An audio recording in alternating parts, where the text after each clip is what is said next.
Zotri Paçaku, fjala o për ju. Kujtim Paçaku, deputeti grupit parlamentar 6+.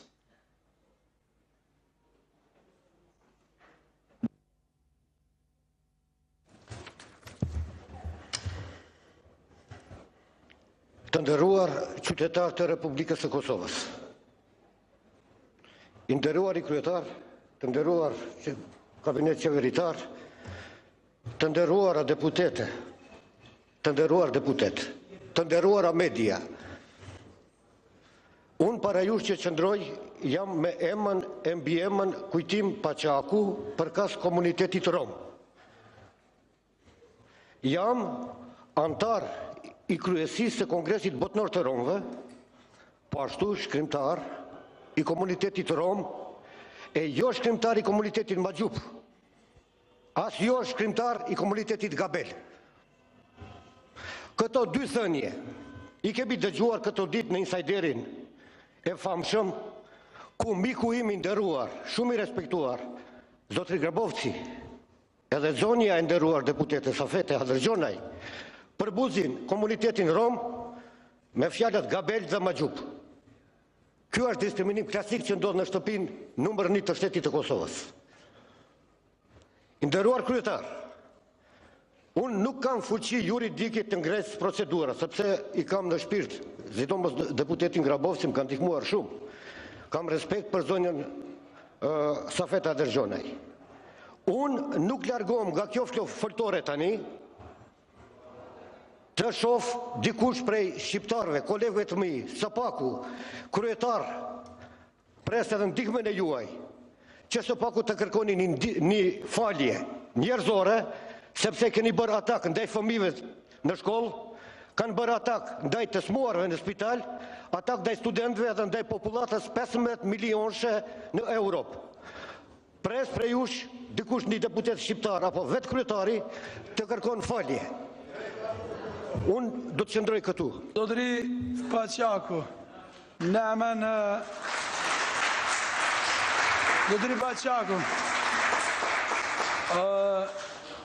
si kryetari i Kuvendit të Republikës Kosovës, kërkoj falje publikisht komunitetit të rom për çdo lëndim, tillë cili ka mujt me ndodh një komunitet jashtëzakonisht lojal i Republikës Kosovës dhe ndi vetën pashtë të hyrë.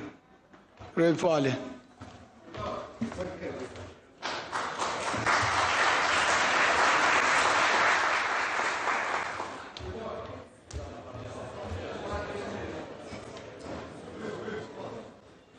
Zotri Grabovci, ordra masi ka përmendur fjalën.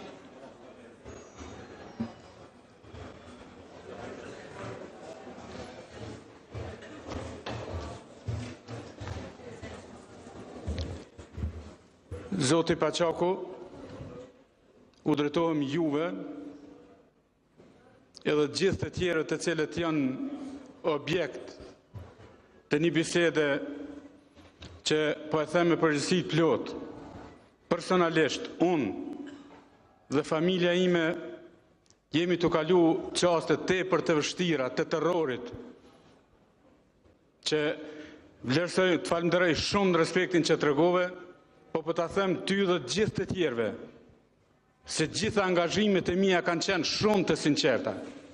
Do të vazhdoj të jem shumë i sinqert me ju dhe me të gjithë qytetarët e Republikës së Kosovës, të ju jep ndihmë dhe përkrahje, sa herë që kërkoni nga unë si një bashkështetas i juaj, një vëlla, një mik i juaj, dhe po u them sinqerisht, nuk e besoj që ju i keni përjetu dhe po i përjetoni maran se sa unë dhe familja ime dhe gjithë miqtë dhe dashamirët e mi, këto fyrje të cilat janë duke mu bërë gjatë këtyre ditëve.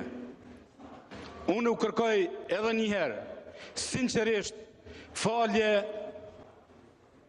nga zemra dhe shpirti i im dhe shpreh keqardhje për këta që po ndodh dhe nuk e besoj që në një shtet të Evropës mund të ndodhë që për një muaj rresht të terrorizohet një njeri, një familje dhe një popull i tërë për shkak të bisedave private. Unë e pranoj se në momentet të caktuara dhe urnoni këqyrni të gjitha, askun kom bo përpjekje mos ta fyj asken, po momentet e dobësisë jemi njerëz të gjithë dhe mund të kemi momentet të dobësisë. Nuk du të arsyetoj. U kërkoj falje të gjithëve sinqerisht, ata të cilët e ndin veten të fyer nga ato biseda telefonike. Ndërsa pjesën tjetër, unë ja kom lënë drejtësisë, sepse besoj në shtet, besoj në institucionet e vendit tim dhe besoj se do të marrin masat edhe ndaj meje nëse vërtet meritoj dhe kom kërku mënyrën më të sinqertë.